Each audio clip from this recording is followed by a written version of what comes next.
자, 안녕하십니까. 하이퍼립입니다. 자, 올해 이제 수시원서 접수가 이제 마무리가 되었거든요. 우리가 고등학교 1학년이나 2학년이신 분들 입장에서 볼 때는 앞으로 내가 닥치게 되어질 일들에 대해서 한 번쯤 생각해 보시는 계기가 되어졌을 텐데, 많은 분들이 아시는 것처럼 올해 정말 의학계열의 경쟁률 정말 뜨겁거든요. 특히 약대 같은 경우는 대부분의 구간에서 경쟁률이 30대 1의 경쟁률, 또는 높은 학과 같은 경우는 한양대 에리카 같은 경우는 경쟁률이 60대 1에 넘는 높은 경쟁률이 벌어졌기 때문에 이번에 이제 의학계열의 경쟁률을 보면서 드는 생각은, 첫 번째는 올해 당장 대학을 가야 되는 학생들 정년보다 경쟁률이 매우 높아졌기 때문에 어렵겠다, 힘들겠다 이런 생각이 들기도 하지만, 또 한편으로는 과연 그럼 내년은 어떻게 되지? 내후년은 어떻게 되지? 라는 걱정이 많이 들더라고요. 왜냐하면 내년에 공부를 하시는 분들, 내년에 원서를 쓰시는 분들이 현재 고등학교 2학년 학생들만 원서를 쓰는 것이 아니라 틀림없이 올해 원서를 썼었던 고등학교 3학년 학생들 재수생 중에서 일부가 또 재수로 넘어갈 가능성이 높기 때문에, 현재 고등학교 2학년 학생들이 3학년이 되면서 또 재수생들과 삼수생들이 같이 뒤엉키다 보면 2021학년도의 재수생의 비율이 약 29%, 그럼 올해는 30%가 넘는 재수생의 비율이 발생이 되어질 거고, 내년 들어가게 되어지면 재수생의 숫자가 더 늘어날 가능성이 높죠. 재수생의 숫자가 늘어나는 이유는 첫 번째는 정시 비중이 확대가 되어지기 때문에 첫 번째, 두 번째는 수시에서 의학계열의 비중이 점점 커지고 있는데, 의학계열은 아시는 것처럼 대부분의 구간에서 수능체제를 요구하는 구간이에요. 근데 약점이 뭐냐면 고등학교 3학년 학생들의 약점, 재학생들의 약점이 바로 수능이거든요. 반대로 얘기하면 재수생의 강점이 수능이라는 거예요. 그렇기 때문에 수시 전형은 일반적으로 고등학생들에게 유리하다 이렇게 말씀하시는 분들이 많습니다. 그 얘기도 맞아요. 어디에서 맞냐면 수능 체제를 반영하지 않는 전형에서는 재수생이나 삼수생에 비해서 고등학교 3학년 학생들이 유리하다고 말씀을 드릴 수가 있는데, 수능이 반영이 되어지는 전형, 수능 체제가 있는 전형으로 넘어가게 되어지면 재수생들이 고등학교 3학년 학생들에 비해서 매우 유리할 수밖에 없습니다. 결국은 뭐냐면 2022학년도 입시를 보면서 드는 생각은 2023학년도와 2024학년도의 입시가 훨씬 더 어려워질 수 있겠구나. 그렇기 때문에 고등학교 1학년, 고등학교 2학년 학생들이 지금서부터 입시를 좀 더 철저히 잘 준비를 해야 되겠구나 라는 생각이 들었습니다. 자, 두 번째는 많은 학생들을 컨설팅을 하면서 많은 학생들의 학교생활 기록부를 검토하면서 느꼈었던 점들이 있다면, 첫 번째는 뭐냐면 학생부에 대한 종합적인 경쟁력의 강화가 절대적으로 필요하다라는 생각이 좀 들었어요. 그런데 아시는 것처럼 학교생활 기록부는 수시 전형에서 모든 전형에 반영이 되는 거죠. 논술 전형에서도 학생부가 반영이 되고, 두 번째 학생부 교과 전형에서도 반영이 되고, 학생부 종합 전형에서도 반영이 되기 때문에 수시 전형에서 학생부가 반영이 되어지지 않는 전형은 없어요. 그만큼 수시 전형에서는 학생부에 대한 기재 관리가 매우 중요한데, 첫 번째, 우리가 의학 계열의 원서를 쓰시려고 하는 분들의 많은 학생부를 보다 보니까 첫 번째 드러나는 단점은 뭐냐면 진로 방향이 모호하고 과학적 역량이 잘 드러나지 않는다.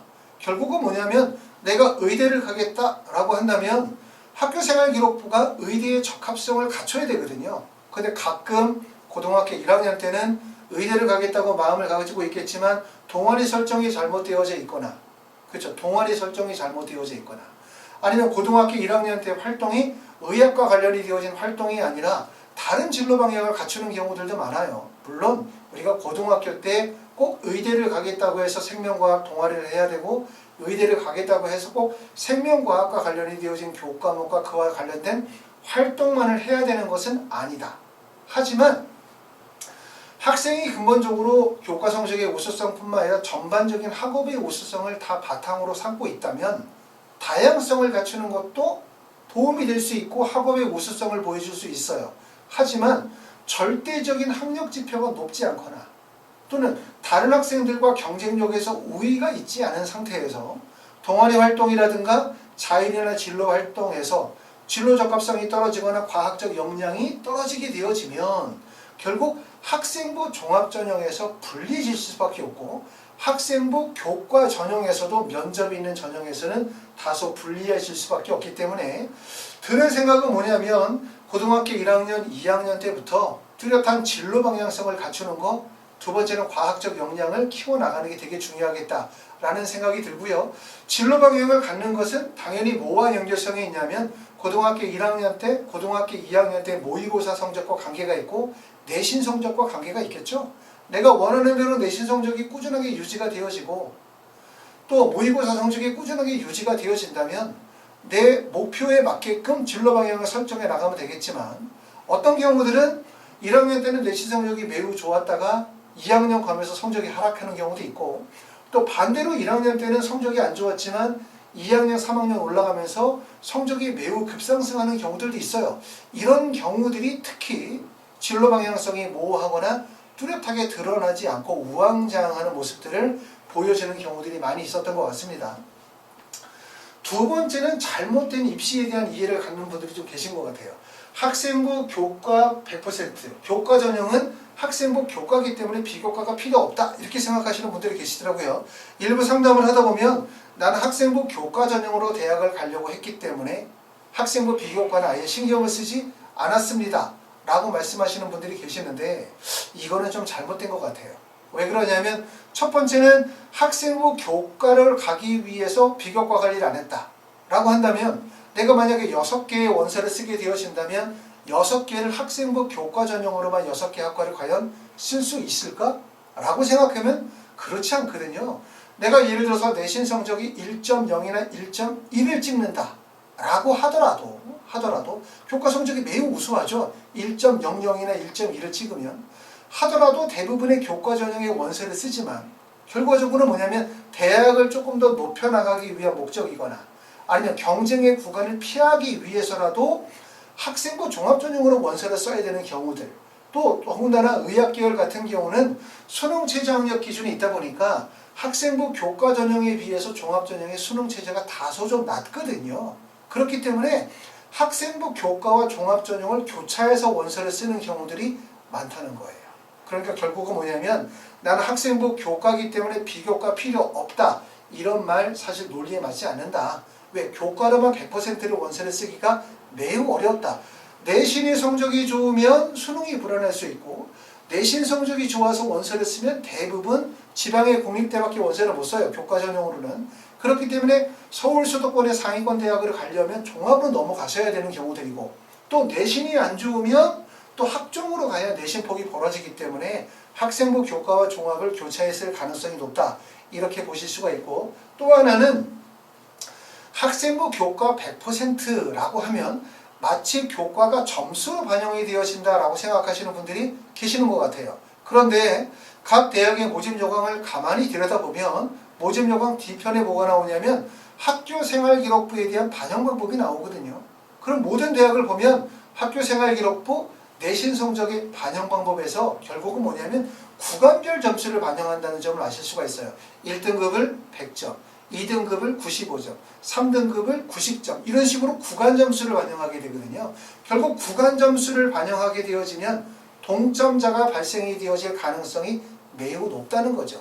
예를 들어서 어떤 대학에서 1.0부터 시작해서 1.15까지를 1등급이라고 보고 1.6에서 1.16부터 1.25까지를 2등급으로 볼 수도 있는 거죠. 1.26부터 1.4까지를 3으로도 볼 수 있겠죠. 구간을 설정해서 점수를 배정할 가능성이 높다는 얘기고 그럼 구간에서는 중복자가 발생이 되어져요. 중복자가 발생이 되어졌을 때 대학에서 처리하는 방법들은 여러 가지가 있는데 첫 번째는 중복자가 발생이 되어졌을 때 교과목의 성적이 높은 거 예를 들어서 영어 교과목이 높은 자를 중복자인 경우에서 1순위를 보는 학교들도 있고 또는 수학 교과를 1순위로 보는 학교들도 있고 또 어떤 학교들은 수능 성적에서 단지 수능을 등급으로 반영하는 것이 아니라 수능의 등급이 높은 자를 반영하는 경우들도 있다는 점을 꼭 알아두셔야 돼요. 그렇기 때문에 제가 누누이 말씀을 드리지만 수능이라는 것은 수시 전형에서 논술 전형이든 학생부 교과든 종합이든 가장 본질은 수능이다. 결국은 수능이 가장 핵심이기 때문에 수능 공부에 열심히 다해야 된다라고 말씀을 드리는 거고 그리고 교과가 동일하게 예를 들어서 어떤 학생과 어떤 학생이 1.15가 있고 1.16이 있다고 합시다. 자, 그러면 1.16이 1.15보다 무조건 우수한 학생인가? 라고 생각해보면 첫 번째 그렇지 않죠. 왜냐하면 1.15라는 성적은 그 학교의 학생들 또 그 학교에서 출제되어진 시험 문제를 가지고 산출되어진 점수이기 때문에 두 학생을 동일하게 평가할 수가 없어요. 그렇죠? 그렇기 때문에 내신 성적은 표준학력 지표이긴 하지만 절대적일 순 없다. 수능처럼. 그렇기 때문에 결국은 배경이 고려가 되어야 되거든요. 배경이. 그리고 우리가 원서를 쓰게 되어지면 학생부의 내신 성적만 대학에 전달이 되어지는 것이 아니라 학생부 전체가 전달이 되어진다는 점. 결국 그렇기 때문에 우리가 모집 요강에는 학생부 100%라고 하더라도 실제로 내신 성적에 중복자가 발생이 되어질 수 있다는 점, 중복이 발생이 되어졌을 때는 결국 수능 성적이 반영이 된다는 점. 그리고 학생부 전체가 반영이 되어지기 때문에 내신 성적만으로 비교할 수가 없다. 그러므로 결과적으로 비교과에 대한 부분이 반영이 되어질 수도 있다는 점을 꼭 알아야 된다. 다시 말하면 학생부 100%를 학생부 교과 전형을 학생부 100% 전형이라고 이해하지 마시고 학생부 교과 전형은 교과 중심의 전형이라고 이해하시는 게 좋을 것 같습니다. 그렇기 때문에 비교과에 대한 관리를 같이 병행해서 하시는 게 좋고 물론 여러 가지 이유들로 해서 학생이 내신 성적은 매우 좋지만 비교과 관리가 잘 안 되시는 분들도 계시죠. 그렇죠? 학생의 성향상 또는 예를 들어서 벌써 고등학교 1학년 때 비교과 관리가 안 돼 있기 때문에 고등학교 2학년 때 비교과 관리를 마땅히 하기 좀 어렵다라고 하시는 분들은 말씀드렸던 것처럼 어쩔 수 없이 내신 성적과 수능 성적 중심으로 강점을 띄우셔야 될 거예요. 하지만 그렇지 않다면 여러 가지를 고려하게 되어질 때 비교과의 관리가 필요하지 않겠나라는 생각이 듭니다. 세 번째는 과도한 학생 자율 탐구 활동의 기재예요. 이런 경우들이 어떤 학교에서 특히 드러나냐면 학교에서 자율이나 아니면 진로 활동이 다양하게 활발하게 이루어지는 학교들. 다시 말하면 자사고라든가 과학고라든가 아니면 과학 중점 학교에서는 사실 그럴 필요가 별로 없거든요. 왜? 학교에서 진행이 되어지는 활동만으로도 따라가기도 벅차. 그것만으로도 활동이 많아. 그 활동을 통해서 파생이 되어지는 여러 가지 학생부의 기재 항목들이 충실히 기재가 되어지기 때문에 그럴 필요가 없어요. 그런데 문제는 뭐냐면 일반고 학생들, 또 일반고 중에서도 지방의 일반고 학생들, 지방의 일반고 학생들 중에서도 학생 수가 많지 않은 거죠. 그러니까 예를 들어서 전체 학급이 10개 학급이 안 되는 8개, 7개 학급이라든가 한 반의 인원이 25명 이상이 아닌 경우들, 학급 수가 적고 학생 수가 적으면 활동이 위축이 되어질 수밖에 없어요. 그런데 나는 의대를 가고 싶어. 공부를 되게 잘하지. 우리 학교에서 1등이야. 그러면 어떤 문제가 생기냐면 선생님들이 이렇게 하죠. 대학을 보내기 위해서 써와라. 해와라.